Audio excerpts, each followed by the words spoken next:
Boa tarde, bem-vindo à Sociedade Civil. Os números da anorexia em Portugal estabilizaram e os da bulimia diminuíram nos últimos 20 a 30 anos. Este avanço deve-se, sobretudo, ao trabalho feito pelas consultas da especialidade. Ao contrário, a obesidade infantil aumenta de forma assustadora. Distúrbios alimentares é o tema desta Sociedade Civil. O programa de hoje dá a conhecer a realidade dos distúrbios alimentares. Quisemos perceber de que forma é que a publicidade pode influenciar a mente dos consumidores e como pode despoltar estes distúrbios. Mais à frente iremos também dar a conhecer os medicamentos e fármacos mais populares e usados por quem sofre destas perturbações. Vamos então dedicar o programa de hoje aos distúrbios alimentares. Muito obrigada às minhas 4 convidadas desta tarde. Joana Saraiva é médica pedopsiquiatra no Centro Hospitalar do Porto, não é? E está ligada também ao problema e às questões da perturbação do comportamento alimentar. Como é que podemos definir o que é um distúrbio alimentar? Um distúrbio alimentar é algo que foge um bocadinho àquilo que habitualmente uma pessoa deve fazer para se alimentar de uma forma correta.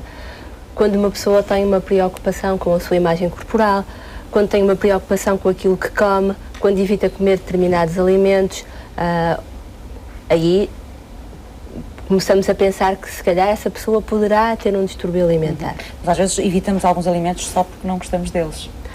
Sim, mas também, nesse caso, para além das perturbações alimentares mais frequentes, a anorexia, a bulimia, na infância existem outras, como por exemplo os comedores seletivos, os que nós chamamos os picky eaters, que os seletivos são crianças que só se alimentam de determinados alimentos, às vezes os rissóis daquela confeitaria e não outros, alimentos às vezes esse pormenor? Vão. São perturbações se calhar menos faladas, mas que existem e que atingem habitualmente idades mais jovens, crianças.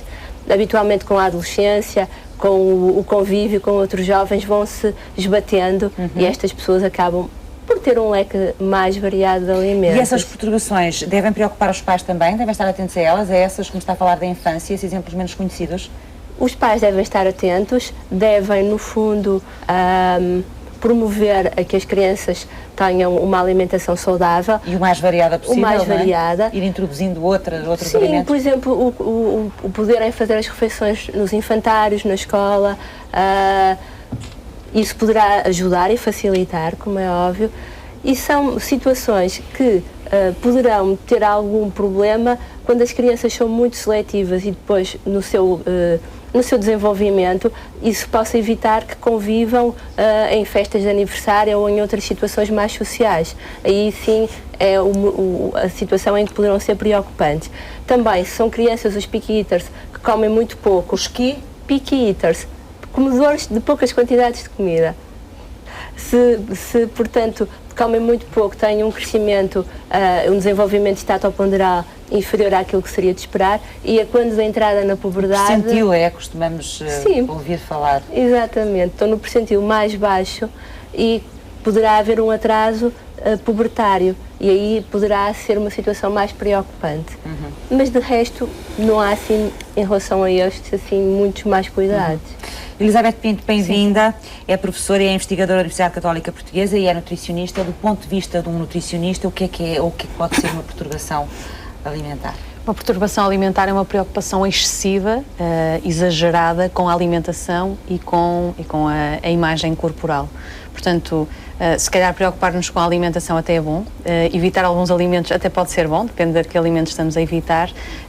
Agora, quando isso atinge um nível patológico e leva a restrições excessivas na alimentação, isso pode ter graves consequências. Estava aqui a ouvir a doutora Joana e estava-me a lembrar que, por exemplo, durante a infância, apesar destas pequenas restrições poderem não ser muito significativas, no entanto, a infância é uma idade propícia à diversificação alimentar e ao treino de próprios sabores. Portanto, se as crianças forem muito seletivas nesta fase, poderá não ter uma consequência imediata, mas tem uma consequência na aceitação desses alimentos mais tarde, e depois há uma série de alimentos que não são, portanto, que acabam por não serem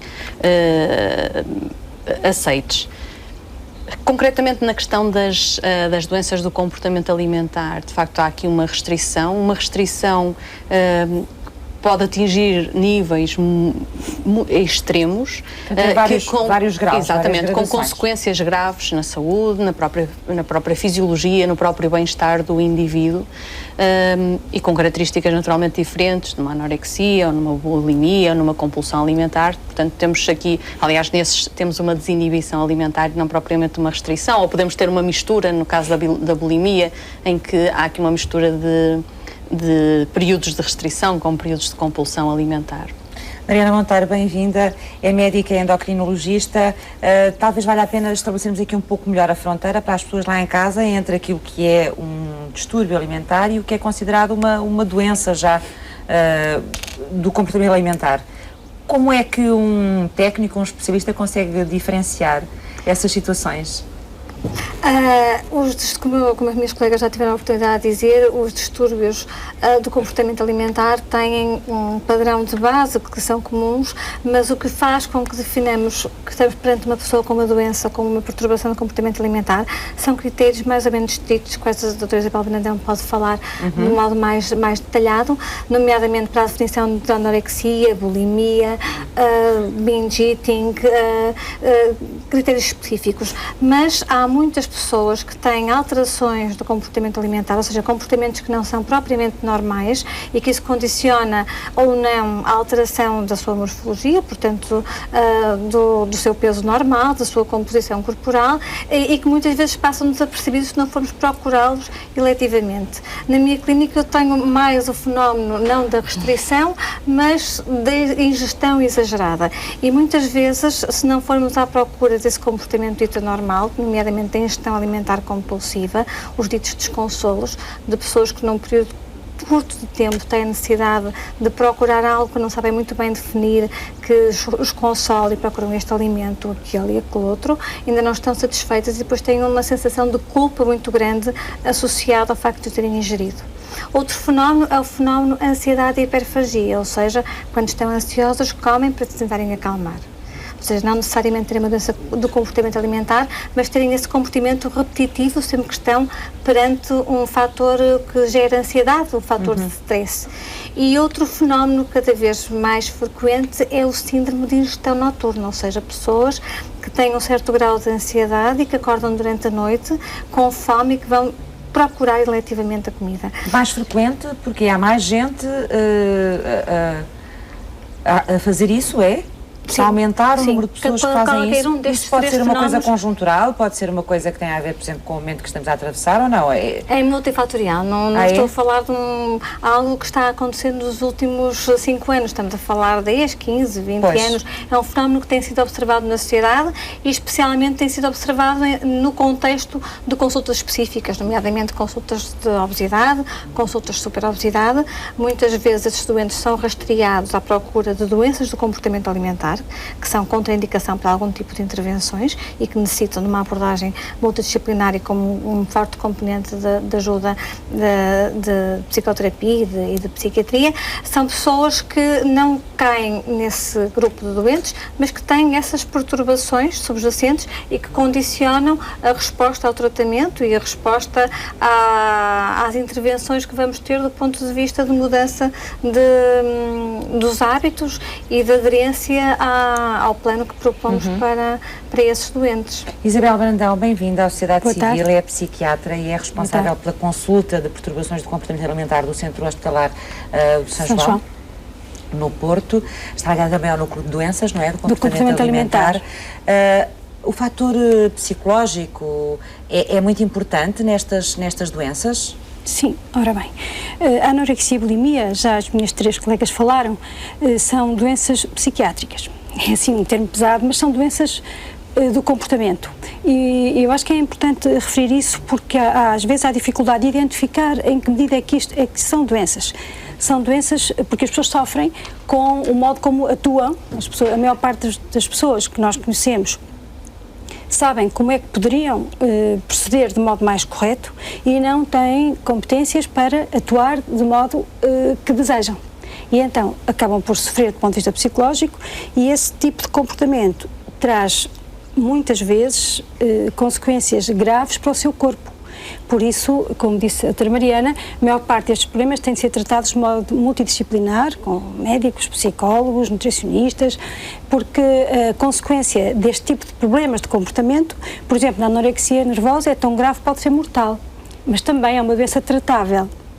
E neste sentido é que se não reconhecemos exatamente qual é o problema de fundo, que é, nós chamamos patologias do comportamento. Às vezes as pessoas também estão ansiosas. Estava a minha colega, a professora Mariana, a falar que os problemas alimentares também podem ter a ver com a ansiedade e a pessoa comer mais para ficar menos ansiosa, mas de base o problema de fundo é que a pessoa sofre, por isso são doenças, são problemas que levam a que as pessoas nos procurem, porque a pessoa gostaria e faz tudo para conseguir mudar e não consegue. Um equilíbrio, não é? Para conseguir um equilíbrio. Um equilíbrio ou para conseguir fazer aquilo que até muitas vezes, a maior parte das vezes, sabe que seria saudável.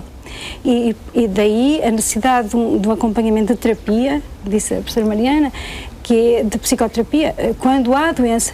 Também já qualquer das três falaram, às vezes há alterações de comportamento que não chegam a ser tão persistentes e duradouros, não é? Que podem não ser ainda uma situação de doença, daí a vantagem de programas como este para alertar e dar a conhecer, de modo a que muitas situações mais frustrantes, mais leves, possam ser tratadas de modo mais célere, ajudar a que não se chegue a situações de... Claro, tornando-se mais fáceis de resolver, como mais é óbvio, fáceis, não é? porque... Em termos de tratamento. Sim. Já vamos regressar, vamos saber quais são as perturbações alimentares que são mais comuns, quais os sintomas destas perturbações, como é que elas aparecem e com que prevalência. De acordo com um estudo da Universidade do Minho, as perturbações alimentares são problemas psicopatológicos sérios. Entre as perturbações mais comuns encontram-se a anorexia e a bulimia nervosas.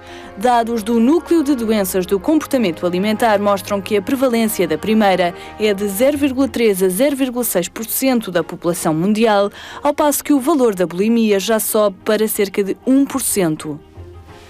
A anorexia nervosa afeta maioritariamente jovens do sexo feminino. As características mais comuns são a excessiva perda de peso associada a uma mudança de comportamento. Entre os sintomas consta a dificuldade em dormir, dor de estômago, a perda de cabelo, a menstruação irregular ou inexistente, tonturas ou desmaios. A nível psicológico, há sintomas de depressão, irritabilidade, perda de interesse por atividades do dia-a-dia ou uma errada concepção em relação ao peso. A diferença entre a bulimia e a anorexia prende-se com a voracidade, a vontade exagerada de comer. É frequente que os bulímicos sofram de problemas de consciência por terem comido demasiado e provoquem vômitos, usem laxantes ou pratiquem exercício físico em excesso. Atualmente conhecem-se outros tipos de perturbações alimentares.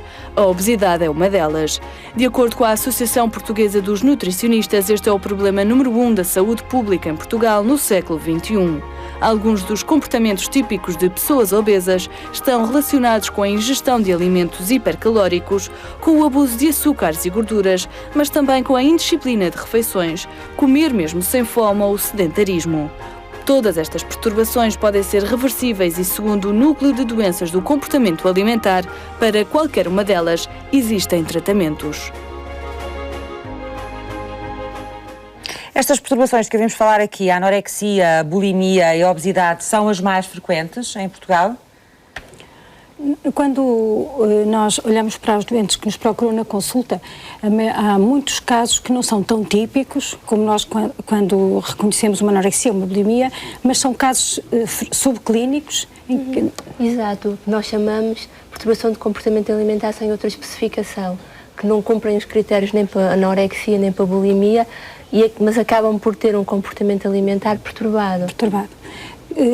Quase sempre há sintomas próximos de um e do outro. Portanto, a anorexia, o peso, como neste programa mostrou, é muitíssimo baixo e muito grave. Na bulimia, o peso já não é um peso alterado, é um peso, muitas vezes um peso normal. Eu lembro daqui a uns anos, ainda a Princesa Diana era viva e ela fez num programa de televisão, anunciou ela que tinha uma bulimia. Portanto, era uma pessoa reconhecida da imagem corporal e de peso aceitável, não é? Na anorexia, não. Já há esse peso muitíssimo baixo. Mas... Isso quer dizer que uma é mais grave que a outra ou não? Podem ser as duas igualmente graves, São as duas, se não forem tratadas? são as duas igualmente graves, com gravidades diferentes. Na anorexia nervosa, a gravidade é quando há uma forma purgativa e uma forma restritiva, mas o que é grave é que pode ser mortal se não é tratada pela caquexia. E na bulimia é diferente. O que eu não percebi? Pela caquexia, ou seja, a extrema magreza, Sim. a subnutrição é tão progressiva que o indivíduo pode morrer por não ter nutrientes para sobreviver. Todos nós temos algum conhecimento de alguns casos desses, muitas vezes ligados a histórias de modelos, etc., que são mostrados na comunicação social. Portanto, é esse tipo de magreza extrema, não é, que leva as pessoas a acabarem por morrer, não é? Portanto, não conseguirem sobreviver. Sim, eu queria só dizer uma coisa, que é as causas de morte.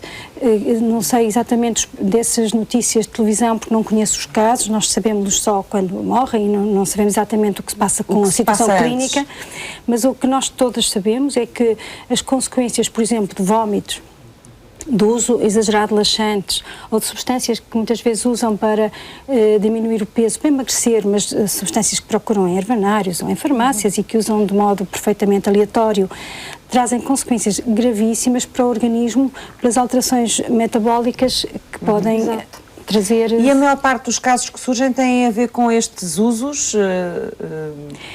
destes laxantes, etc., que estava a falar, sem nenhum tipo de controle ou de acompanhamento clínico? Sim, claro que fala connosco e nós lembramos sempre de outras coisas quando faz essa pergunta. Nós também conhecemos doentes que, de modo associado, têm outros problemas psicológicos, porque, por exemplo, uma doente que arrasta o seu problema alimentar durante anos, corre risco, e muitas vezes acontece, apresentar também sintomas depressivos e às vezes até algumas situações de risco de suicídio, e por estar a falar nestes casos mais fatais, também pode acontecer uma situação destas, mas é de modo associado ao problema alimentar, na medida em que ele se arrasta muitos anos com sofrimento que nem sempre é reconhecido pela família, sim, porque estão próximo, mas pela sociedade eu acredito que nem sempre isso acontece. Às vezes escondido pelos próprios doentes também, não é? Mas, não? Sim, mas do ponto de vista físico, orgânico, a anorexia nervosa é uma doença que tem riscos consideráveis para a saúde física e orgânica. Em situações extremas, como a doutora Isabel falou, leva a alterações dos íons no sangue, do sódio, do potássio, que pode desencadear alterações do ritmo cardíaco e paragens cardiorrespiratórias. Estamos a falar de uma situação extrema. Antes de chegarmos aí, muitas vezes temos casos de desnutrição proteica grave, em que começam a desenvolver edemas porque não têm, ficam inchados, porque não têm proteínas suficientes, não é? Geralmente é nesses casos extremos que muitas vezes o endocrinologista é chamado para a realimentação e para instituir um plano que evite a morte iminente dado o estado grave da desnutrição, mas antes de chegar a esse extremo há uma série de consequências do ponto de vista físico que podem advir da desnutrição e da restrição alimentar que essas doentes estão sujeitas. Quais são? A primeira coisa a ser desligada, entre aspas, é a função reprodutora. Ou seja, todo o organismo, para se reproduzir, para dar origem a um novo ser, precisa de muita energia. E nós temos um sistema de defesa. Qualquer indivíduo que não tenha esse nível de energia mínimo, o sistema reprodutor desliga. E, portanto, a primeira manifestação é, no caso das mulheres, o desaparecimento dos ciclos menstruais normais. Se a mulher ainda não tiver sido menstruada, se a rapariga ainda não tiver sido menstruada, é o seu não aparecimento na idade adequada. Portanto, o atraso do desenvolvimento pubertário ou então uma regressão para o período infantil. E obviamente que isso tem consequências porque o sistema, o marca-passo que faz com que o ovário ovule ciclicamente, dependendo do tempo que ficou silenciado, pode recuperar mais lentamente ou mais rapidamente quando a pessoa é realimentada e volta a ter umas reservas energéticas que permitam reproduzir-se. O outro aspecto tem a ver com a saúde óssea. O grande problema para estas doentes é, de facto, as consequências a nível do esqueleto. O esqueleto parece uma coisa muito estável, muito inerte, mas é metabolicamente muito ativo e muito exigente. Nós estamos constantemente a reabsorver e a formar osso novo. No contexto de uma anorexia, há uma paragem desse processo normal e há uma perda da massa óssea que já se ganhou, ou então não se ganha nova massa óssea. Se isso é possível recuperar depois com o tratamento ou não? Depende. Essa massa óssea que se perde? Depende do grau. O que acontece é que geralmente a maior parte dos casos aparece na altura, na infância, na adolescência. Se estamos a falar de uma criança que ainda não acabou o seu crescimento linear, há um atraso de crescimento, pode haver um comprometimento da estatura final.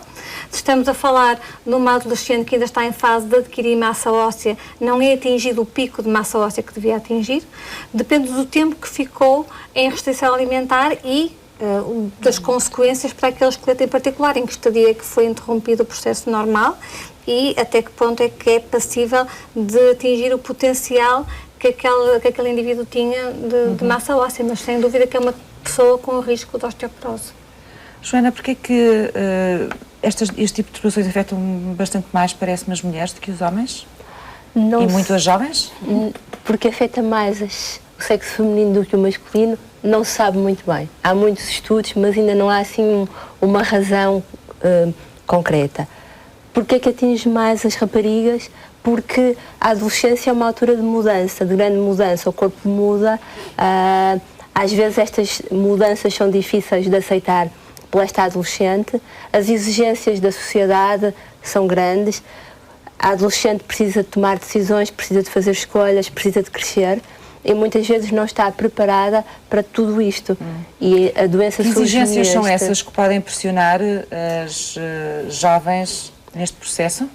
Exigências que têm a ver com o grupo de pares, por exemplo, o pertencer ao grupo, o ser, ou ter uma imagem dentro daquilo que se é esperado, daquilo que nós vemos numa revista, que é a adolescente modelo, por exemplo.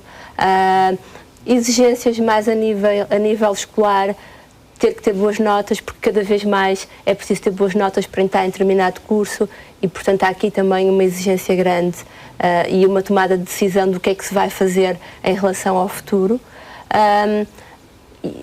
Tudo isto numa jovem que tem determinadas características de personalidade, porque nem toda a gente pode desenvolver uma doença do comportamento alimentar. É preciso ter determinadas características pessoais, é preciso também ter determinadas características genéticas, é preciso também haver uma questão ambiental a atuar naquela pessoa que ajuda a que a doença se desenvolva. Quais são essas características pessoais, por exemplo, que podem ajudar, no mau sentido, neste processo, não é? Por exemplo, se falamos mais de uma jovem anorética, são reconhecidos fatores como, por exemplo, o perfeccionismo, jovens muito perfeitas, gostam de tudo muito correto, jovens muito rígidas que não conseguem sair da sua rotina, do seu dia-a-dia, jovens muito preocupadas em agradar aos outros, muito inseguras, são características que vamos encontrando nestas jovens e que, em determinada situação, se houver um fator de stress,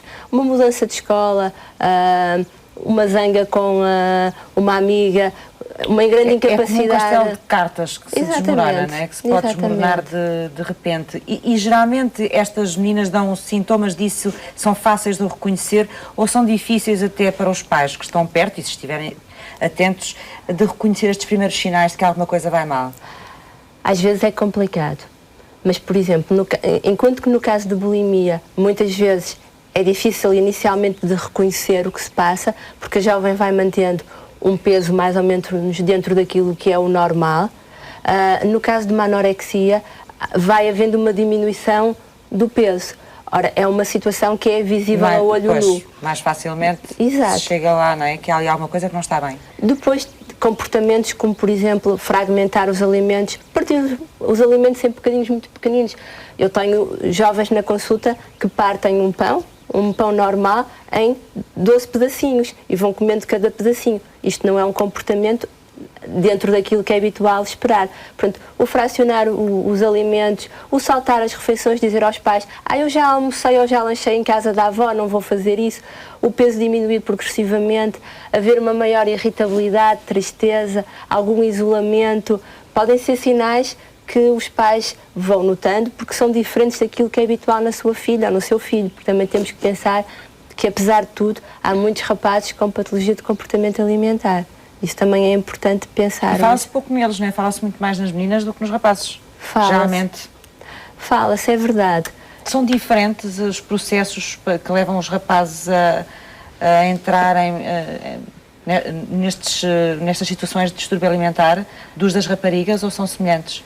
Eu acho que são semelhantes em alguns aspectos.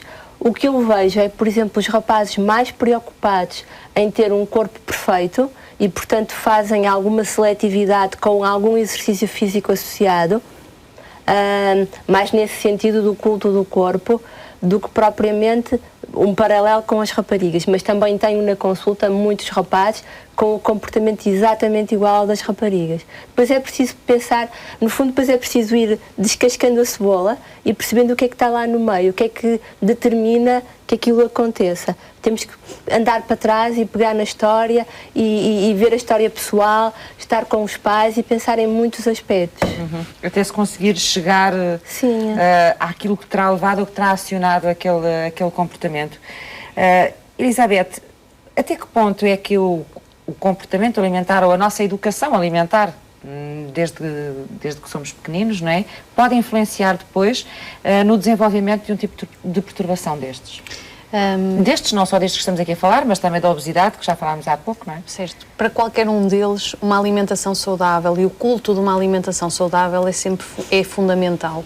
Há pouco, ainda a propósito da minha primeira intervenção, em que eu dizia que às vezes determinadas restrições ou determinados comportamentos são negligenciados porque se considera que são crianças e que não tem mal nenhum, porque quando crescer vai gostar, vai passar a fazer as refeições nos contextos como é socialmente desejado, e por vezes mais tarde já não é possível voltar atrás.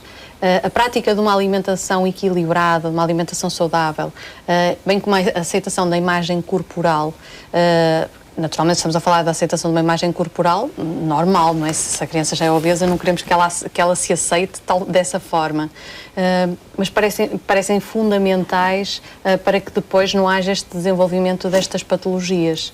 Hoje em dia, a imagem é vista muitas vezes como sucesso, não só profissional, como até pessoal. O culto de um corpo bonito, de uma imagem que se acha que deve ser o ideal. A verdade é que todos nós temos determinadas características e não existe propriamente um único peso ideal ou uma única forma, não é? Existe ali uma gama de pesos que serão normais, e o peso ideal para cada pessoa é, primeiro, um peso saudável, segundo, o peso que a pessoa consiga manter ao longo do tempo e que se sinta bem com ele. Não é? Este é que é o peso ideal e não aquele que se obtém através de uma fórmula matemática, porque às vezes dá 55, mas o 53 é aceitável, o 57 continua a ser aceitável.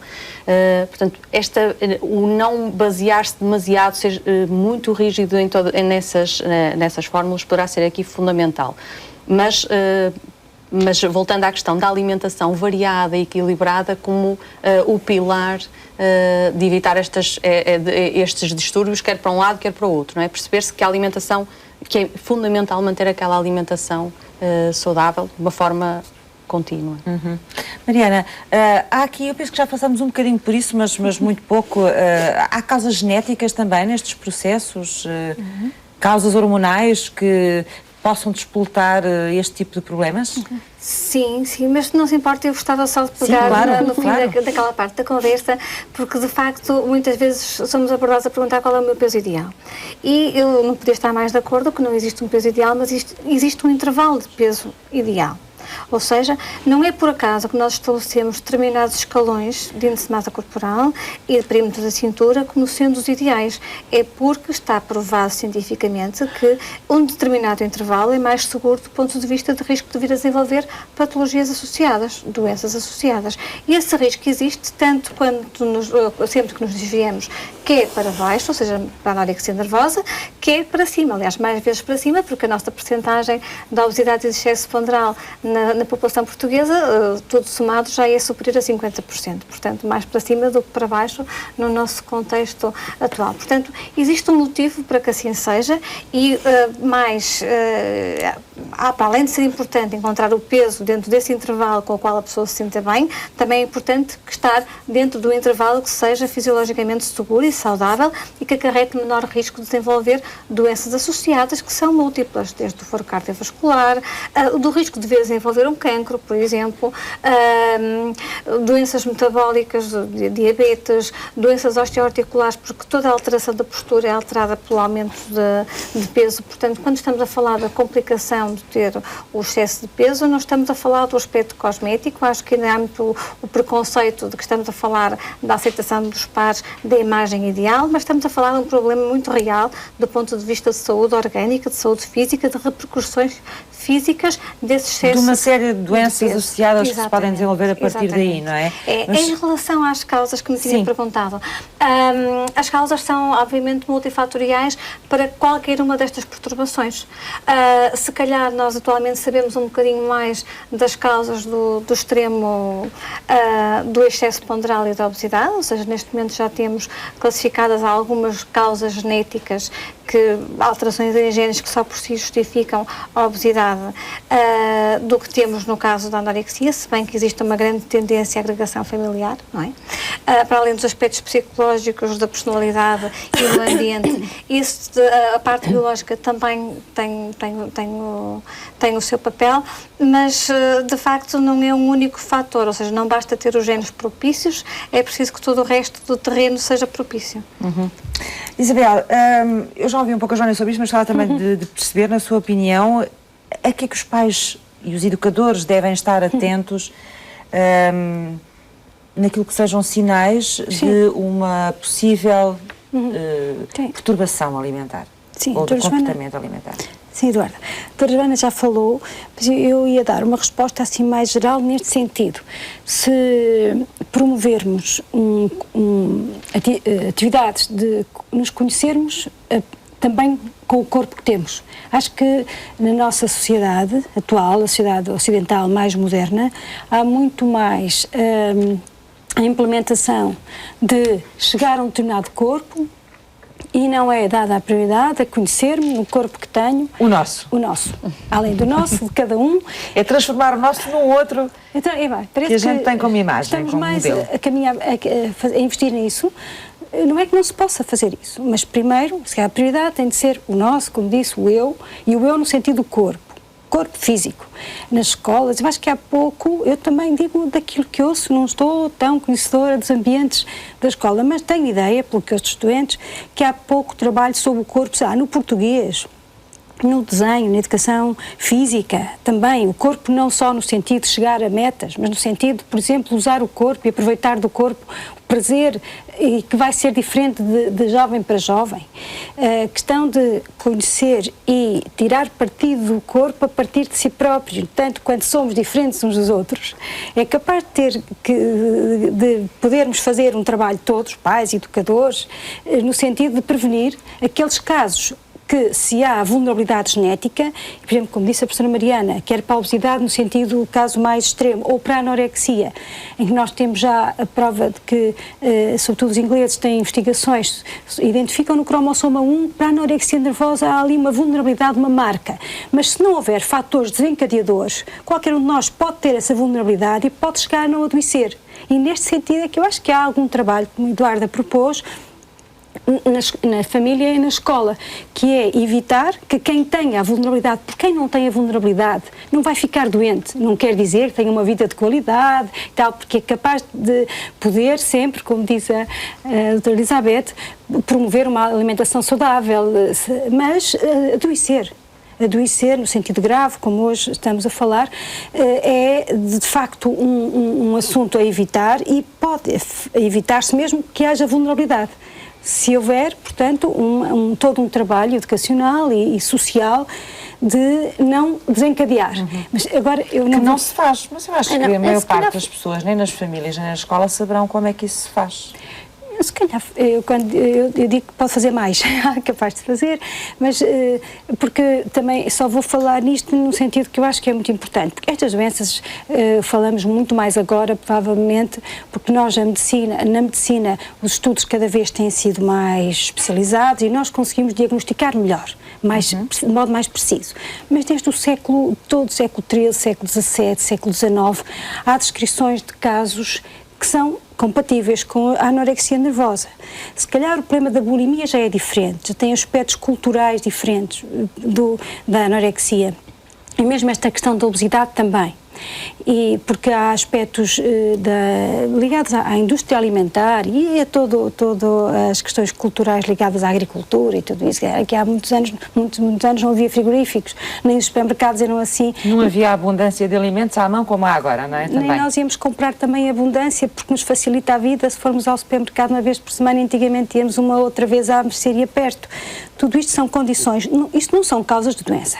Claro. Isto são condições que, quando há vulnerabilidade para as doenças, podem proporcionar propiciam e mantêm problemas que são doentios. Já vamos regressar. O Sociedade Civil foi ao encontro de um especialista em publicidade para saber o que pensa sobre a influência que ela e os média em geral podem ter nos distúrbios alimentares. As redes sociais, os mídia e os meios virtuais em geral permitem um acesso massificado à informação, mas importa perceber até que ponto é que esse livre acesso pode moldar a opinião pública e influenciar comportamentos. O que a publicidade faz é procurar as tendências, saber quais são as tendências e, ao veicular, ainda antes, o próprio marketing procura essas tendências e sabe que há uma apetência das pessoas para aquele tipo de produtos. Se há uma apetência para aquele tipo de produtos, é necessário promovê-los. Promove-os como? Uma das formas é a publicidade. E a publicidade o que é que faz? Faz, no seu discurso mediático, de alguma forma enuncia as encenações com que as pessoas se projetam e com que as pessoas se revejam. Que é precisamente o quê? É esse tipo de corpos, esse tipo de pessoas, com esse tipo de, enfim, não são distúrbios, ou seja, são pessoas muito magras, etc., que as pessoas tendem a imitar e que leva a esse tipo de distúrbio. Mas não é só a publicidade. Jorge Veríssimo acredita que existem certos grupos que são mais permeáveis à influência da publicidade, apesar de haver exceções, mas esta relação não se restringe apenas aos spots televisivos. É óbvio que as pessoas mais frágeis, com menos... Quando eu digo mais frágeis, não é só psicologicamente, ou seja, sabes que as pessoas com menos formação, com menos educação, são mais facilmente atingíveis, como é também as próprias crianças, etc. Portanto, são mais fáceis de ser atingidas. E obviamente que a publicidade sabe disso, os publicitários sabem disso, ao passo que as pessoas com maior nível de formação têm os seus próprios filtros e sabem perceber até onde é que devem ir. E isto também resulta do facto das audiências cada vez estarem mais dispersas. Ou seja, as pessoas, digamos que a publicidade televisiva era aquela que tinha maiores efeitos a esses níveis. Hoje as pessoas estão cada vez mais dispersas por diversos meios, nomeadamente pelos meios online, e de facto aí o poder da publicidade já não é tão persuasivo, tão sedutor, quanto é, por exemplo, na televisão. De acordo com um estudo publicado em 2012 numa revista da área da psicologia em Portugal, os mídia enviam sinais confusos. Ora passam a imagem de que ser-se magro é sinal de sucesso, ora mostram que comer é uma atividade agradável e responde a muitas necessidades. Este especialista discorda e defende que as mensagens de hoje são claras. Podemos dizer que isso era uma situação flagrante nos anos 90 e início da década de 2000. Hoje em dia, face à informação, às campanhas que têm sido feitas, à sensibilização que tem sido feita, as pessoas, relativamente a esse caso dos distúrbios alimentares, as pessoas estão muito mais sensibilizadas, os próprios pais estão muito mais atentos, mais sensíveis para terem atenção para eles próprios e para os filhos.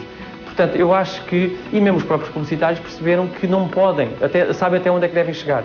A tarefa de promover um bem ou um produto é atualmente mais complexa e a legislação portuguesa é agora menos permissiva. Desde a década de 90 que existe o Código da Publicidade e em 2006 foi criada a entidade reguladora para a comunicação social. Joana, como médica, o que é que pensa desta matéria, da publicidade, dos média, até que ponto eles influenciam este tipo de comportamentos? Eu acho que influenciam. Há estudos que dizem que não, há estudos que dizem que sim. Eu acho que, se calhar, há determinadas pessoas mais preocupadas que procuram mais estas notícias, procuram mais o artigo que sai na revista. Portanto, não sei exatamente se são os artigos que influenciam, se são as pessoas que têm problemas que procuram. No entanto, eu acho que quando nos é passada uma ideia de que determinada imagem é aquela que é melhor, aquela que tem mais sucesso, e se é adolescente e se está a crescer, se calhar vai-se tentar procurar e ir por aquele caminho. A doutora Isabela há bocadinho falava muito em ter uma vida saudável. Eu acho que isso é o fundamental, apostar muito na prevenção. Por exemplo, eu falo nisto porque os pais podem estar atentos àquilo que os filhos leem, aos sites de internet para onde andam. Há muitos sites pró-anorexia, aquilo que são os sites pró-ANA, onde são incutidos nos jovens como é que se emagrece, o que é que se deve fazer, porque é que é bom perder peso, porque é que é bom vomitar, em que há uma comunicação entre as pessoas e um incentivo mútuo a ter estes comportamentos. Daí que eu acho que os meios de comunicação sociais são ótimos até na prevenção e a parte dos pais, com uma grande atenção para esta rede social dos filhos, para estes livros que leem, para estas revistas, uma leitura lado a lado, ombro a ombro, um conhecimento daquilo que eles gostam, poderá ser uma resposta para a prevenção destas situações. Elizabeth, qual é a sua opinião?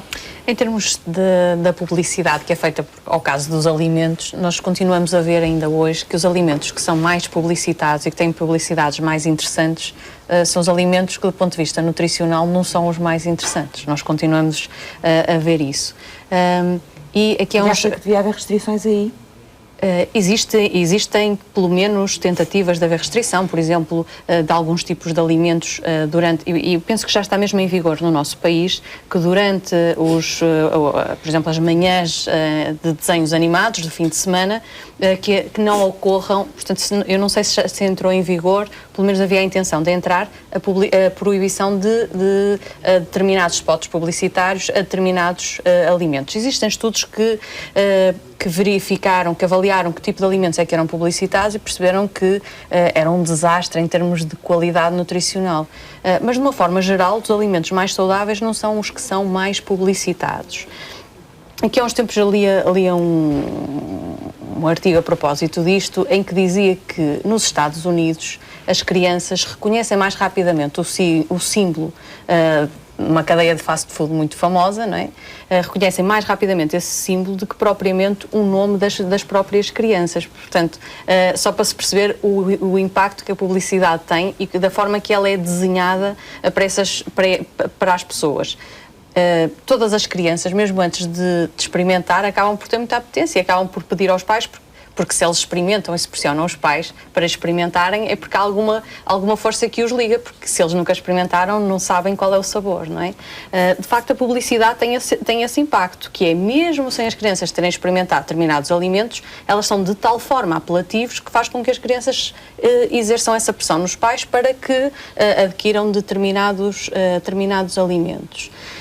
Algo ainda relacionado, portanto, com a questão da publicidade, e já não está ligado com a publicidade, mas também com esta pressão que é feita sobre as crianças. Por exemplo, uma coisa que é vista como muito saudável, a questão do desporto. Nós sabemos que existem desportos que existem alguns desportos em que o peso corporal é fundamental e que alguns treinadores exerciam alguma pressão para que as crianças tivessem determinado peso corporal. Hoje em dia também começam a estar atentos de que essa pressão, o facto de estarem sempre a pressionar para que aquele objetivo seja cumprido, pode levar ao desenvolvimento de distúrbios alimentares. Porquê? Porque as crianças veem nos treinadores algo em quem confiam, em quem querem agradar, portanto querem cumprir com os objetivos e, portanto, isso tinha demasiada influência sobre as crianças e uma influência negativa.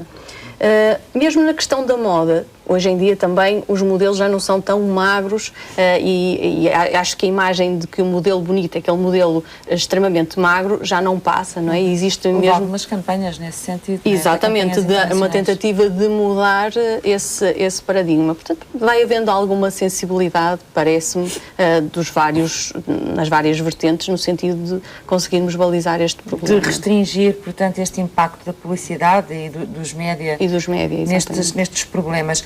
No caso dos adultos, Mariana, estamos a falar aqui de alguns grupos que falavam nesta reportagem que poderiam ser grupos mais suscetíveis de serem apanhados por este tipo de publicidade, nomeadamente as crianças, os adolescentes. Nos adultos também há pessoas que podem ser mais suscetíveis a este tipo de exposição mediática? A suscetibilidade é consideravelmente menor. O ser humano é um ser de hábitos e, portanto, há períodos do desenvolvimento que são chave, no sentido de desenvolver um determinado hábito de consumo, uma apetência por um determinado tipo de alimentos.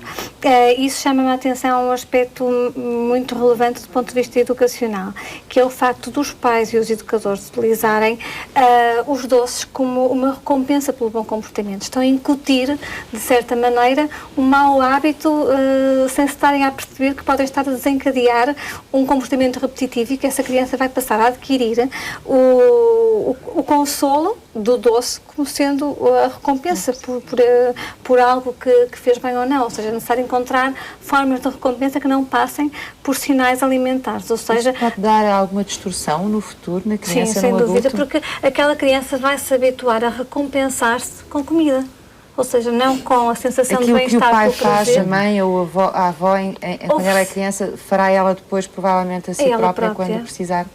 Porque o ser humano é um ser de hábitos e, portanto, é muito mais suscetível a criança ao efeito da publicidade do que o adulto, que já tem hábitos criados. Eu gostava de saber a opinião das minhas colegas, mas a noção que nós temos da clínica é que a grande suscetibilidade são em períodos chaves do desenvolvimento e que a grande dificuldade que nós temos no adulto não é a suscetibilidade a determinados estímulos, mas sim conseguir que essas pessoas estejam suscetíveis ao estímulo da mudança, ou seja, fazer o percurso inverso. Portanto, são muito menos suscetíveis a serem estimuladas para mudar o que já está instituído.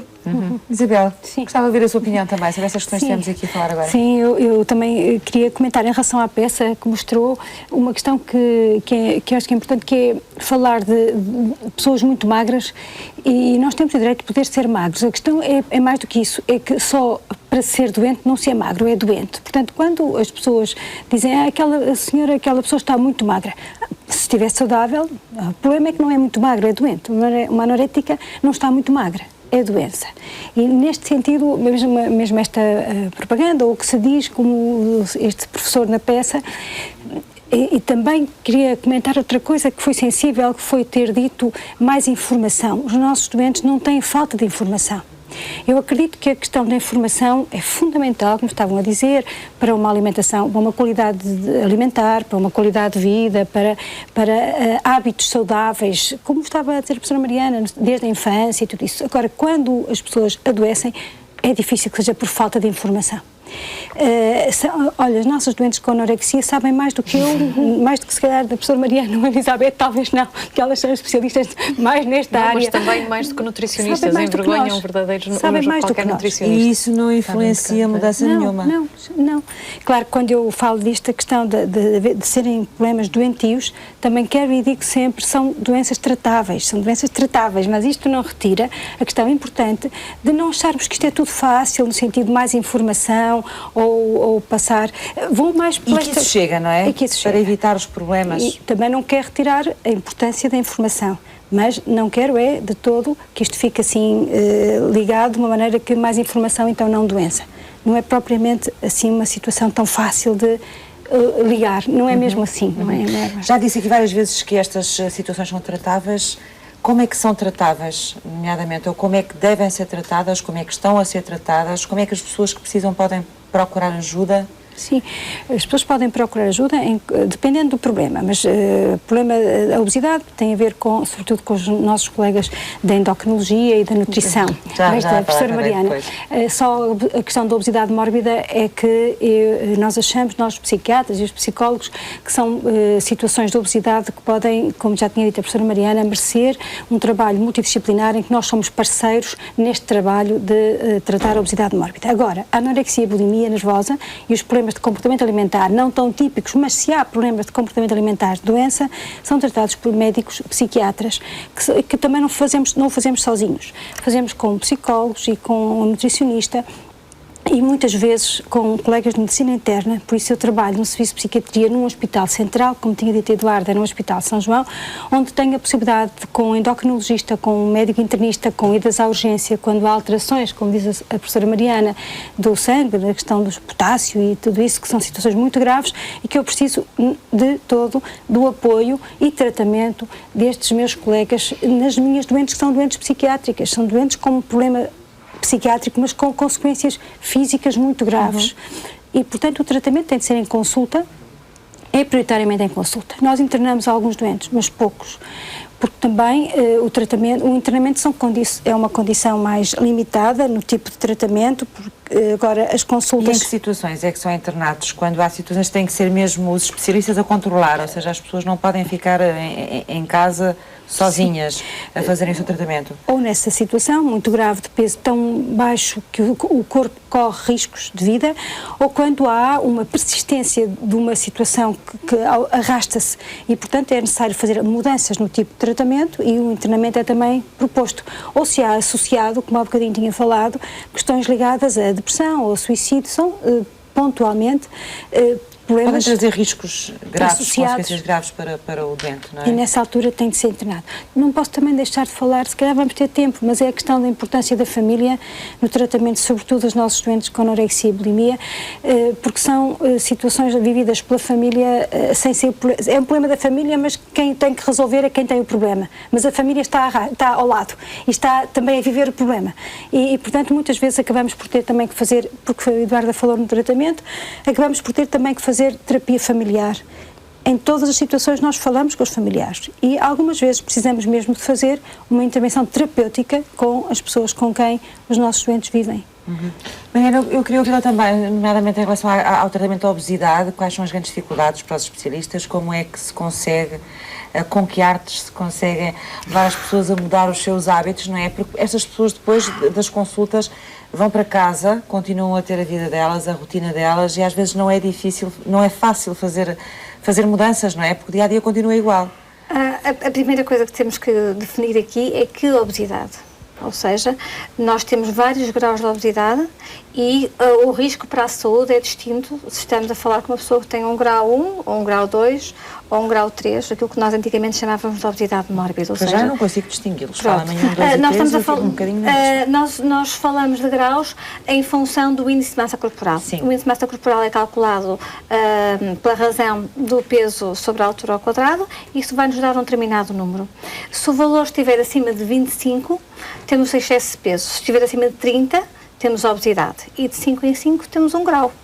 Portanto, se uma pessoa tiver entre 30 e 35, tem obesidade de grau 1 e assim sucessivamente. Portanto, maior, à medida que sobe o grau, é maior a obesidade e é mais grave. E é mais grave, exato. Portanto, o risco de desenvolver morbilidades é maior. Depois, o que o endocrinologista faz em primeiro lugar é ver se existem causas biológicas para aquela obesidade, daquelas identificáveis e corrigíveis.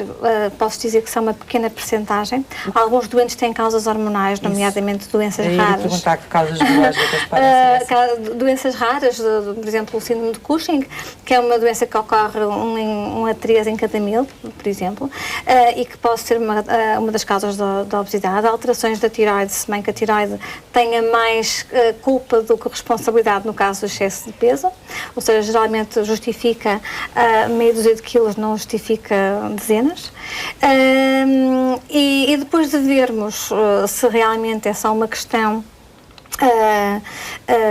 do substrato genético no qual juntamos o ambiente propício, vamos estabelecer o plano adequado àquele doente dependendo do grau de obesidade, do seu percurso da história de perda de peso, o grau de excesso de peso, as consequências que esse excesso de peso possa ter.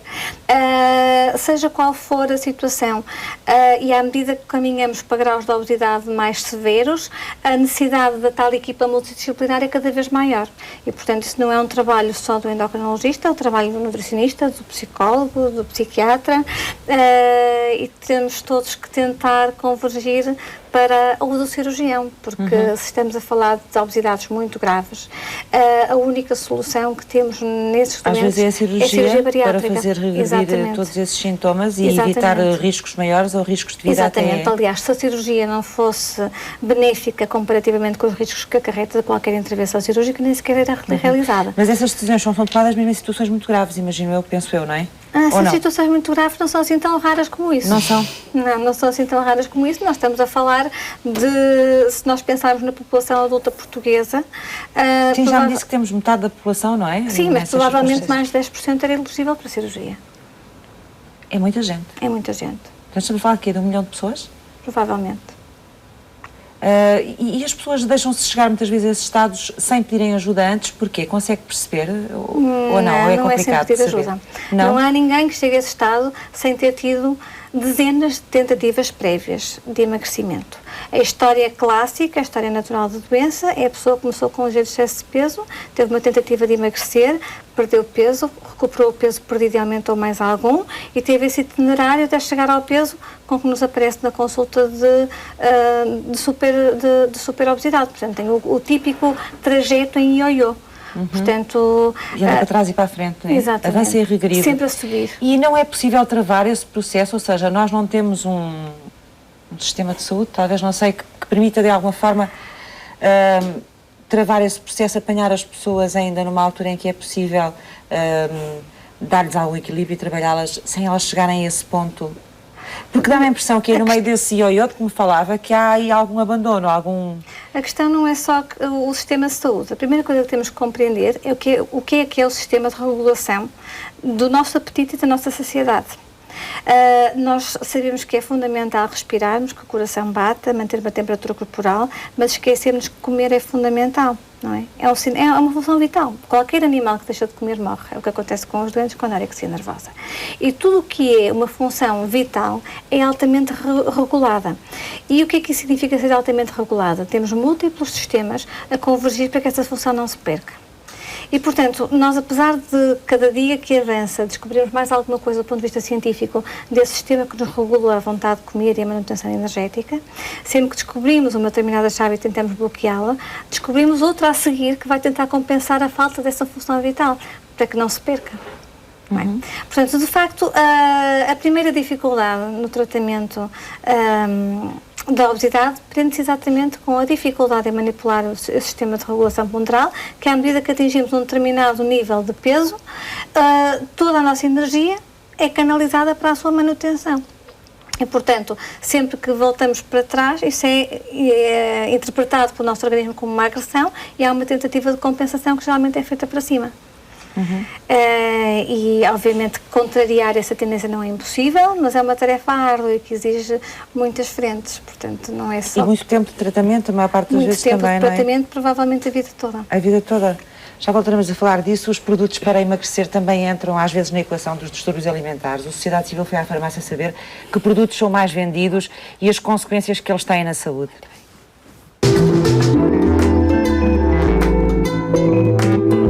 De acordo com um relatório da Organização Mundial de Saúde de 2012, quase 3 milhões de pessoas morrem anualmente por culpa do excesso de peso ou da obesidade. A obesidade é também o distúrbio alimentar que tem mais procura de medicamentos ou de suplementos alimentares na farmácia. De medicamentos, infelizmente só há um medicamento para o tratamento da obesidade, que é o Orlistat. Em relação aos suplementos alimentares que as pessoas com excesso de peso ou com obesidade procuram na farmácia, é que existe um grande número de suplementos alimentares. Eles vão desde os diuréticos, dos drenantes, que têm como ativos as moléculas que vão fazer com que a pessoa tenha um maior volume de urina e então faça uma maior quantidade de urina e assim perde água. Componentes naturais como o chá verde, a cafeína ou o extrato de dente de leão são comuns nos produtos dietéticos. Estes são usados maioritariamente por consumidores com excesso de peso. No entanto, estes e outros fármacos são também utilizados por quem sofre de distúrbios alimentares. O que procuram mais na farmácia são os laxantes e são os diuréticos. Isto porquê? Porque tanto com os laxantes como com os diuréticos vão perder água e isso depois vai se refletir a nível do peso. Portanto, a pessoa quando se vai pesar tem menos peso, mas é peso que é devido à água que perdeu e não é devido à perda de gordura. São por este tipo de doentes usados de uma forma crónica, o que faz com que depois tenha muitos efeitos secundários. A Associação Portuguesa para a Defesa do Consumidor alerta para o uso de produtos ou dietas que prometem uma perda fácil de peso e sem esforço. Mas mesmo esta farmacêutica tenta aconselhar da melhor forma os utentes que queiram comprar estes produtos e que mostrem sinais de sofrer de distúrbios alimentares. Dão depois sintomas de cansaço, de fadiga, falta de concentração, irritabilidade. Às vezes as pessoas acham que estão mais irritadas e não conseguem perceber porquê. Isto tudo são sintomas derivados à falta de estes eletrolíticos importantes que saem também na urina, que é principalmente o sódio e o potássio. O que fazemos na farmácia é tentar perceber porque é que vai tomar o laxante e tentar perceber se a pessoa sabe, apercebe-se de que o seu peso não é um peso normal. E aí tentar aconselhar para a pessoa procurar ajuda, para procurar um apoio. A DECO analisou no ano passado 20 produtos que promoviam a perda de peso e chegou à conclusão de que a maioria não produz efeitos, enquanto outros têm substâncias que podem ser perigosas para a saúde. Desta forma, alega que só a carteira é que emagrece, já que estes têm custos elevados. Já vamos falar destes produtos também, um pouco, perceber até que ponto eles podem influenciar alguns comportamentos, mas eu queria ouvir a Joana ainda sobre o que estávamos a falar, da forma como se tratam estas questões dos distúrbios alimentares, e eu gostava também de ouvir na sua experiência como é que o faz, que estratégias é que tem, porque trabalha sobretudo com crianças e com jovens, não é? Sim. No Centro Hospitalar do Porto, mais precisamente no Departamento de Pedopsiquiatria, existe uma consulta específica que é a consulta de perturbação de comportamento alimentar. Qualquer pessoa pode recorrer a nós e falar connosco. Muitas vezes são os pais, maioritariamente são os pais que nos procuram. Estamos a falar de menores, a maior parte do Exato. tempo também, não é? Mas o médico de família ou o pediatra podem encaminhar as situações nas quais têm dúvidas para a nossa consulta. Nós funcionamos em duas vertentes, consulta e internamento. Somos uma equipa multidisciplinar também, composta por 4 pedopsiquiatras, por uma psicóloga, por uma pediatra, que será o equivalente ao médico de medicina interna, e todos os jovens que são acompanhados na nossa consulta também frequentam a consulta de pediatria. O tratamento... Por que é importante associar as duas coisas, essa consulta e a pediatria? Exatamente pelas questões orgânicas, Sim. que são subjacentes aos quadros psiquiátricos. É importante haver esta consulta para acompanhar o desenvolvimento, ver se há déficits nutricionais e avaliar numa situação de obesidade o que é que se pode fazer, o que é que não se pode fazer. Portanto, o tratamento mais da parte física. Trabalhamos também muito com as famílias. Na minha consulta, eu, para além de acompanhar o jovem, o adolescente, faço sempre uma abordagem familiar, muitas vezes mesmo a terapia familiar. Há uma diferença entre uma abordagem familiar e uma terapia familiar, mas isto é uma coisa mais técnica, se calhar não vou entrar muito por aí. Mas na prática, qual é o trabalho que é feito com as famílias? No fundo, tentamos dar voz ao adolescente nessa família, tentamos esclarecer dúvidas que a família possa ter e estratégias para lidar com as diferentes questões que vão surgindo, quer relativamente à hora das refeições, quer relativamente a estratégias para lidar com o adolescente, uma certa negociação em relação ao número de refeições que se fazem. Sim. Mais nesse ponto. Os pais geralmente dão conta do recado, conseguem organizar-se e mudar a sua forma de funcionar? Eles tentam. Diz-me que não. Depende, eles tentam. Agora, também acontece que muitas vezes é preferível que o filho ou a filha coma as batatas cozidas com a febre grelhada do que não comem. Muitas vezes nós fazemos uma intervenção no sentido de uma certa diversificação alimentar. Sim. E eles quebram tudo isto, facilitando esse tipo de comportamentos que acabam por provocar a manutenção do quadro alimentar, do quadro de perturbação. Eu gostava de ouvir também sobre estas questões agora, não sei se em relação aos jovens isto acontece muito ou é mais aos adultos, esta questão de ir à farmácia buscar os laxantes e os diuréticos e aquelas coisas todas. A minha população, que eu tenha conhecimento, não faz tanto isso. Pois. Há algumas jovens que fazem consumo de laxantes. Sim. Mas de medicamentos para emagrecer não é tão habitual. Eu não estou tão habituada a encontrar. Jovens, menores. Menores, E sim. que os compram sozinhos na E farmácia. que os compram sozinhos na Isto é acessível a farmácia. toda a gente, este tipo de medicamentos? Até porque com Medicamentos não, isto não é um medicamento? Posso considerar assim, Os doutora? laxantes, sim. Sim, Os laxantes sim, não. Os até diuréticos. com as parafarmácias, se calhar há uma maior facilidade de aquisição. Agora, eu não tenho tantos jovens a fazer consumo destas substâncias, não estou tão habituada a lidar com isto na minha consulta. Exato, o que é que pensa do uso destas substâncias para substituir aquilo que não se fez durante o ano todo, muitas vezes, que é uma alimentação como devia ser?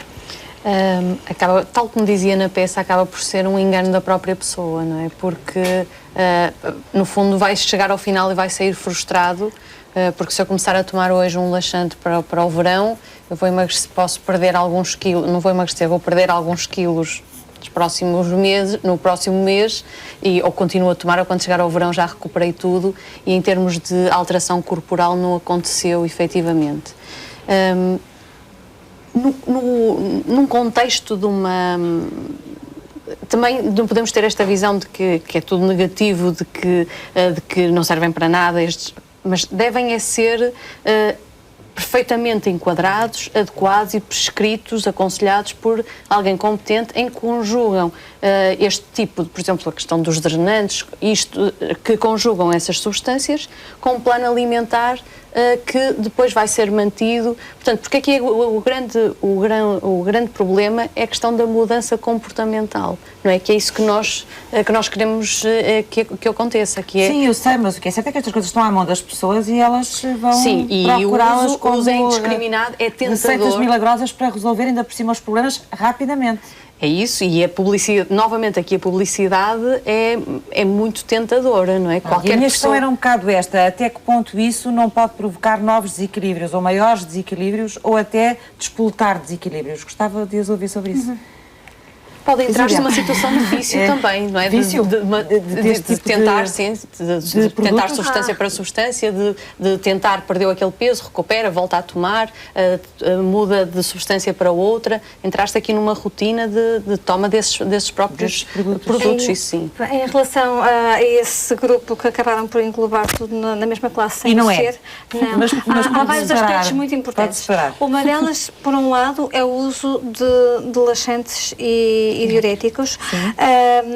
Estamos a falar dos fármacos, do outro lado estamos a falar dos suplementos. E dentro dos suplementos temos desde substâncias que podem contribuir para a diminuição da absorção de alguns nutrientes, até suplementos alimentares do ponto de vista vitamínico, que são fundamentais quando nós fazemos algum tipo de dietas que são de tal maneira restritivas que, se não fossem, não poderiam ter efeito e, obviamente, vão despoltar carências e somos obrigados a utilizar em associação suplementos vitamínicos. Mas há aqui dois aspectos fundamentais. É que esses fármacos, o uso de laxantes e diuréticos, em primeiro lugar, como já foi aqui dito, não fazem emagrecer, fazem perder peso. Emagrecer é perder gordura. Perder peso pode ser devido a perder gordura, água ou músculo, que é o que nos preocupa mais. E quando a perda de peso é muito rápida, geralmente perde-se água e músculo e não gordura, que é aquilo que se quer perder, que é aquilo que está associado a riscos para a saúde. Portanto, e aquilo que nós temos de evitar. Precisamos mais. Perdemos o que precisamos, diminuímos de peso na balança, do ponto de vista de composição corporal, ficamos pior do que estávamos antes Em termos de saúde. Em termos de saúde imediata. Mas isso também acarreta riscos de saúde a médio e longo prazo. Por exemplo, algum tipo de diuréticos estão associados ao aumento do risco de desenvolver diabetes e doenças cardiovasculares. Diabetes. O uso crónico de alguns diuréticos está associado ao risco de desenvolver diabetes, aumento dos níveis de colesterol e doenças cardiovasculares. Portanto, é uma atitude que acarreta riscos. Estamos a falar num processo contínuo do uso destes fármacos, agudos e crónicos. Portanto, em qualquer das circunstâncias, a toma de qualquer substância, seja ela um suplemento ou um fármaco, deve ser orientada por técnicos que percebam do assunto. Sempre. Ou seja, não deve ser a pessoa de sua livre vontade a ir à farmácia e... Claro que há resolver o seu problema, há várias tentar classes, resolver. há alguns suplementos. Só para Mas dizer o que é certo é que eles estão lá disponíveis e a gente pode chegar lá e comprá-los mesmo, sem Sim. ter essa orientação, não pode? Os suplementos, sim. Os fármacos não. Os fármacos, em Menos. princípio, não, menos. Os laxantes, sim. Os diuréticos que eu estava a falar são de acesso, são regulamentados, mas são de acesso relativamente fácil. E, usualmente, nós sabemos que mesmo aquilo que seria de ser de acesso mais... E as pessoas têm, de uma forma geral, essa tentação a ir buscar esse tipo de produtos quando O uso sentem de que... diuréticos Sim. é generalizado nesta altura do ano. É o quê? Generalizado. Generalizado, Ou quer seja, dizer, é muito utilizado. nesta altura do ano. Vai até ao verão e depois para, é isso? Exato. E, portanto, e as pessoas ficam convencidas de que Para realmente... além de acarretar riscos de desidratação e alterações iónicas que podem ter riscos do ponto de vista de funcionamento cardiovascular imediato, ou seja, em situações extremas associadas à desidratação, são passíveis de desencadear arritmias, por exemplo. Estamos a falar que é de um uso continuado durante muito tempo ou basta, por exemplo, Ou começar a uso usar de uma agora e quantidade depende das excessiva pessoas, é isso? Sim. Depende da suscetibilidade individual, do aporte de água, do grau de retenção de água que esse indivíduo tiver. Portanto, se tiver um aporte normal e se tiver uma perda de água excessiva e de íons, pode desencadear um quadro médico agudo.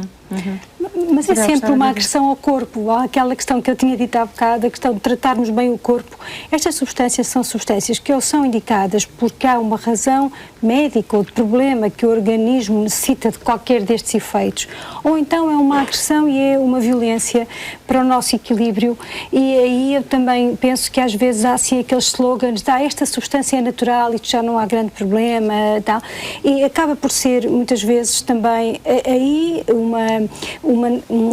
pela questão de que isto o efeito é rápido, como a Eduarda tinha dito, mas é também uma questão de falta, aí acredito que seja mesmo só esta coisa, quer o efeito rápido, seja lá o que for que use, acabe por usar. E a agressão ao corpo acaba por depois ser uma violência e trazer consequências que depois acredito que as pessoas também não acabam por não conseguir controlar.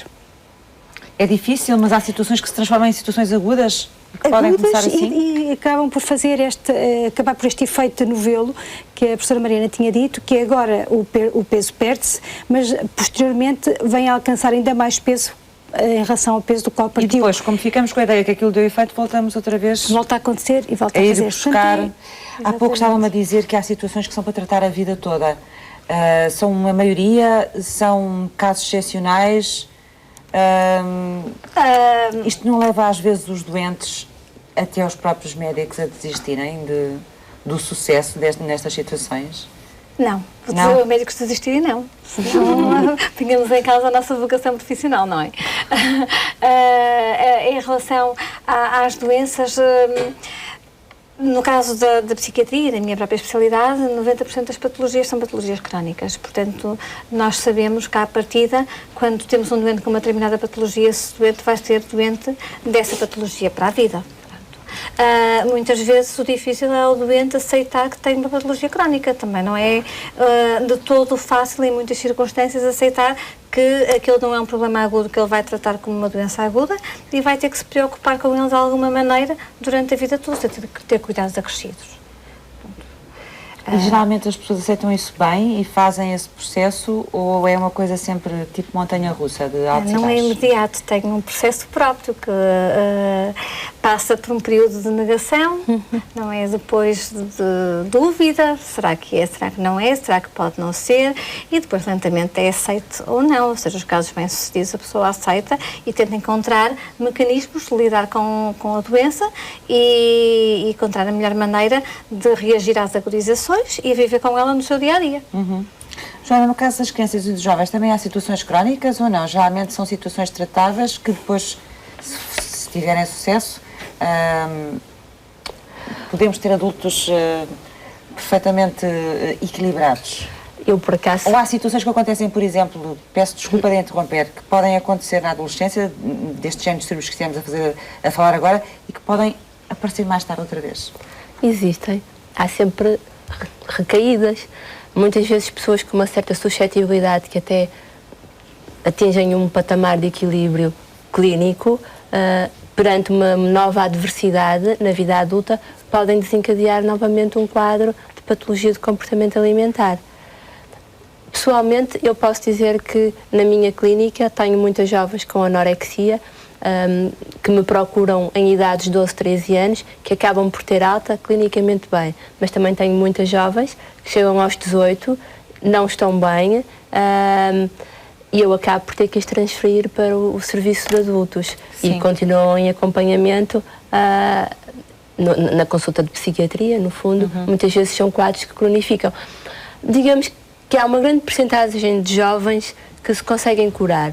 Há um quarto, se calhar, que mantém algum tipo de problema para o resto da vida. Pequenas particularidades, mais preocupadas com o peso, mais preocupadas com a imagem. Há uma pequena percentagem em que a doença cronifica e se mantém o resto da vida. E, portanto, têm que ser pessoas sem precisas. E mesmo aquelas suas doentes, aqui é o exemplo, não interessa que sejam suas, jovens que com 12, 13, 14 anos conseguem estabilizar, resolver o problema, são pessoas que têm que ser seguidas depois ao longo da vida, ou seja, mais tarde já adultas, numa situação qualquer, podem voltar outra vez a sofrer do mesmo tipo de comportamento? Habitualmente eu faço um follow-up, ou seja, depois de uma estabilidade clínica, acompanho-as em consulta mais um ano. Estando bem, acabo por encaminhá-las para o pediatra ou para o médico de família, e elas vão manter uma vigilância no médico de família. Se a qualquer momento houver qualquer situação que indicie uma recaída, haverá uma nova procura do nosso serviço. Se tiverem menos de 18 anos, nós temos esta questão da idade, ou se tiverem mais de 18 anos, um envio para uma consulta de psiquiatria de adultos. Estes comportamentos na adolescência são mais difíceis de tratar e mais prolongados do que os da infância, que me falava aqui no início? São diferentes, são diferentes. As situações da infância são diferentes das situações da adolescência. Embora possa haver situações na infância também de anorexia e de bulimia. Também há? Também em crianças com que idades, por exemplo? 8, 9 anos. Até mais precocemente, mas aí entrávamos num campo um bocadinho diferente deste.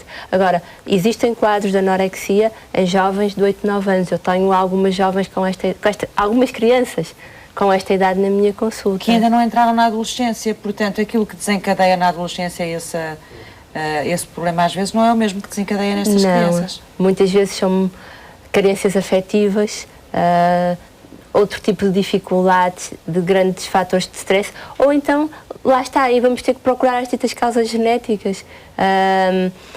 Podemos ter que perceber um bocadinho como é que foi a gravidez da mãe desta criança. Muitas vezes, mães com patologia de comportamento alimentar, a forma como vão educar o filho, a maneira como vão transmitir alguns conceitos, poderem influenciar desde muito cedo o comportamento alimentar desta criança.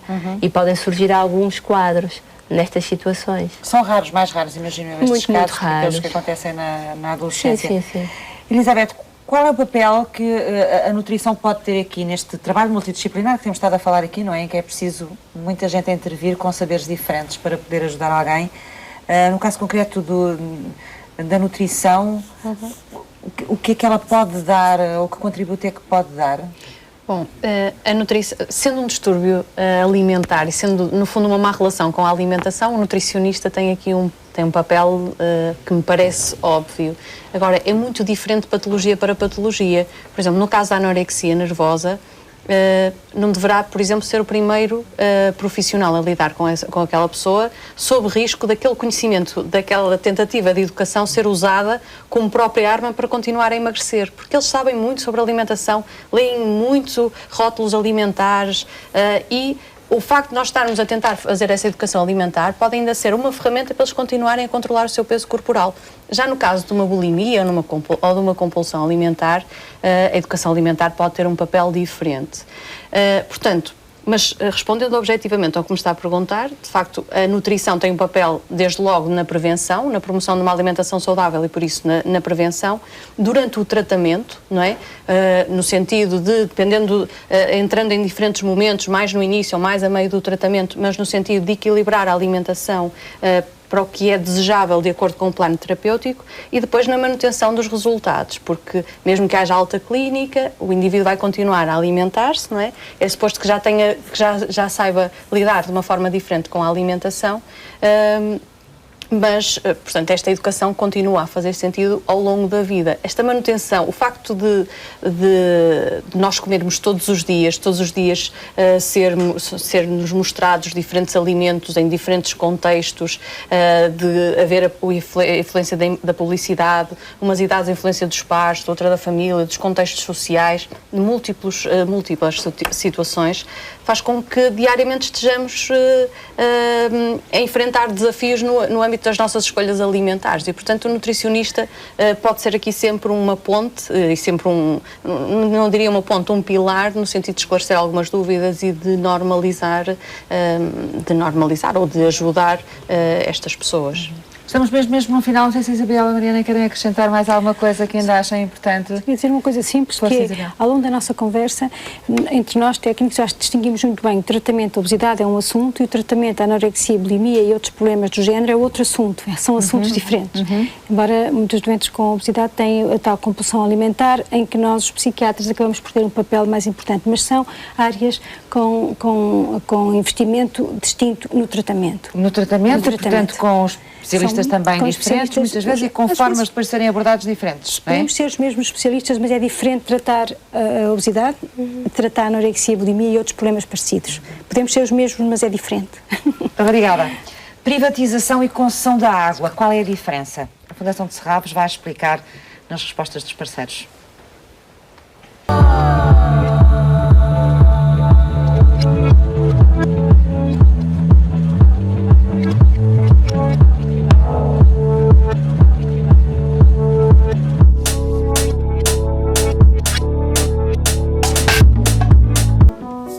Elizabeth Alves é a coordenadora do Serviço Educativo de Serralves. Bem-vinda mais uma vez, Elizabeth, à sociedade civil.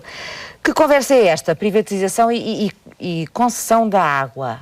Portanto, é um dos temas integrados num conjunto de conversas que temos vindo a promover em Serralves sobre o ambiente, nomeadamente sobre a água. É o ano todo, não é? Não. Normalmente é de setembro a junho. Muito bem. E, portanto, o próximo ano terá outro tema. Mas realmente essa conversa é uma conversa que aborda algo muito polémico, não é? Em Portugal, que é esta privatização da água, é desejável, não é? Mas, acima de tudo, o que temos vindo a tentar cobrir foi as várias áreas que a água nos traz para debate, tentando sensibilizar a população em geral para este bem, recurso natural essencial à vida humana e não humana. Portanto, somos muitos seres vivos a habitar o planeta, todos a precisar de água. A água existe com diferentes disponibilidades nas várias áreas do mundo. Calha de Portugal estar na chamada zona mediterrânica, que é uma área com características particulares, que é que realmente chove muito em algumas épocas e depois não chove nada noutras. Temos a seca, não é? É, e a seca coincide com a área quente no verão, que é quando é preciso mais água para a agricultura, para as pessoas, para os turistas. Portanto, Portugal realmente tem que gerir muito bem a sua água. E a ideia é as pessoas perceberem que se trata de fazer nascer uma nova cultura da água. Não tanto gerir isto como se gera, se calhar, outro tipo de coisas, mas perceber que é preciso haver uma articulação. E perceber que a água que é um bem escasso também, não é? É escasso. E que temos que o tratar bem. Esta conversa vai passar por aí, por isso tudo, não é? Por tudo. Ou vai destacar muito particularmente esta controvérsia, esta polémica das vantagens e desvantagens de privatizar a água ou de concessionar a água? Sim, esta em particular debate... É sobre isto, esta não é? questão da privatização, que é um tema altamente polémico, ainda está muito em cima da mesa. Às vezes fala-se em privatizar a água, outras vezes fala-se a concessão. A conversa é aberta a toda a gente que queira sim, ir assistir e provavelmente também tirar dúvidas ou fazer perguntas tudo. Depois no final, ideia, se quiser. Sem dúvida nenhuma, nós temos sempre 1 hora e prevista de debate. A ideia é as pessoas poderem livremente colocar questões aos técnicos, tirarem dúvidas, para se sentirem mais capazes depois de ter uma posição e exercerem a sua cidadania. No fundo, mandar uma forma mensagem... também das pessoas formarem opinião, recebendo informação e tirando dúvidas, não é? Muito importante, cidadãos esclarecidos. Quem é sim. que vai estar nestas conversas? Portanto, Quem é que vai abrir as hostilidades antes das perguntas das pessoas? Ora bem, temos sempre um conjunto de especialistas que identificamos para cada tema, que normalmente 3, que falam de cerca de 15, 20 minutos e depois é aberto. Temos a moderação pela Arminda Deusdado, do programa Biosfera, que é uma parceira de longa data, pessoa ótima para abrir hostilidades e fechar e circular a informação. Portanto, estamos bem servidos de cenário para as pessoas se sentirem à vontade para falar e conversar. E depois vamos ter também a Luísa Tovar, não é? Da Associação Água Pública, o João Bau, da Águas de Portugal. E esta sessão, quando é que vai ter lugar, Elizabeth? Quando é que é esta conversa sobre a água? Esta é em junho, não tenho agora presente exatamente. E é gratuita, não é? Tudo gratuito. E acontece aonde? Em Serralves aonde? Em Serralves, normalmente na Biblioteca de Serralves, podem consultar no site. É às 5 da tarde, uma quinta-feira. E é só aparecer. E nós pedimos sempre que, no fundo, nos enviem um e-mail só para termos uma noção da lotação da sala. Portanto, costuma ser... Podem fazê-lo através do site, não é? Precisamente. Inscrever, só dizer que vão aparecer. Exatamente. Para terem uma ideia, porque a sala é pequenina. Ainda cabem 100 pessoas, mas 100 nós pessoas. Queremos...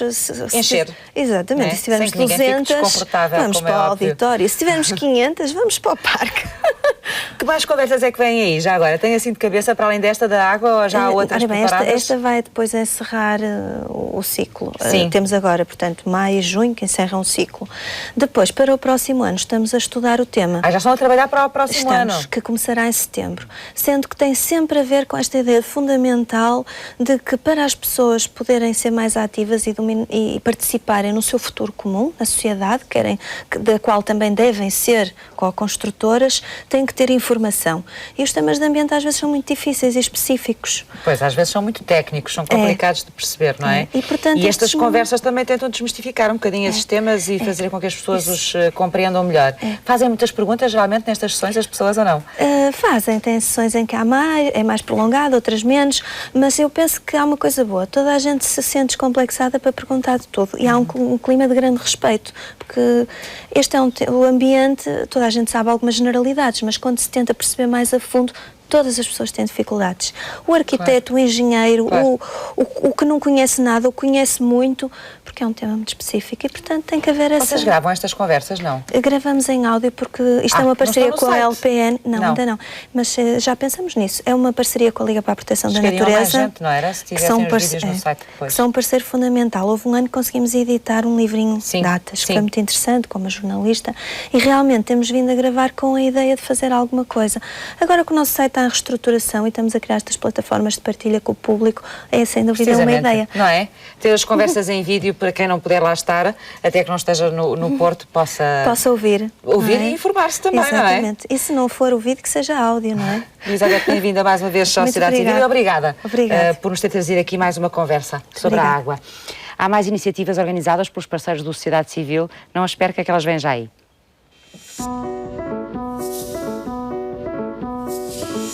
No Museu Nacional de Arqueologia pode ver a exposição Antiguidades Egípcias. Trata-se de uma mostra permanente constituída por mais de 500 peças que contam mais de 5.000 anos de história desse ponto do globo que desperta a curiosidade de pessoas de todo o mundo. A Associação Alzheimer de Portugal realiza durante todo o ano uma série de sessões de convívio para promover a relação entre pessoas, familiares e cuidadores com demência ou problemas de memória. É o Café com Memória que decorre todos os primeiros e terceiros sábados de cada mês em Lisboa. O Fado e o Mar encontrou-se no Oceanário de Lisboa, numa série de concertos com voz e guitarras envolvidos num cenário marítimo. O Fado no Oceanário decorre todas as terças e quintas-feiras, mediante marcações prévias e sujeito a um número mínimo de espectadores. A Parques de Sintra organiza a demonstração Cavalos nas Florestas de Sintra. Nesta demonstração, cavalos de raça Ardenis fazem exercícios sob comando de voz para a manutenção de áreas florestais. A demonstração acontece todas as quartas-feiras no Parque da Pena. A Comissão Europeia lançou um desafio aos estudantes com mais de 18 anos a frequentar instituições de ensino de artes, jornalismo, audiovisual e comunicação da União Europeia. É a campanha concurso Migrantes na Europa que distingue trabalhos que descrevam o papel que os migrantes oriundos de países não europeus desempenham nas sociedades europeias a nível social, económico, cultural e demográfico. O período de inscrições é estendido por todo o ano. Saiba mais em ec.europa.eu. Estamos a fechar o Sociedade Civil. Agradeço às minhas 4 convidadas desta tarde terem vindo conversar connosco e deixar-nos tanta informação sobre este problema das posturações alimentares. E no fecho deixamos aqui sugestões de livros, como sempre. Vou deixar uma sugestão de uma das minhas convidadas, a doutora Isabel Brandão, um livro precisamente sobre a anorexia e a bulimia, o essencial da saúde. E depois, 2 sugestões um pouco diferentes, que já não têm a ver com saúde. Um romance de Maeve Binchy, Cuidar de Frankie. E um outro livro que está um bocadinho ligado ao artesanato e à história, que tem a ver com a história do tricô em Portugal. Malhas Portuguesas, de Rosa Pomar. São as 3 sugestões de hoje. Muito obrigado por ter estado connosco. Vamos fechar a Sociedade Civil de hoje. No próximo programa regressamos com outro assunto. Entretanto, não se esqueça que Sociedade Civil somos...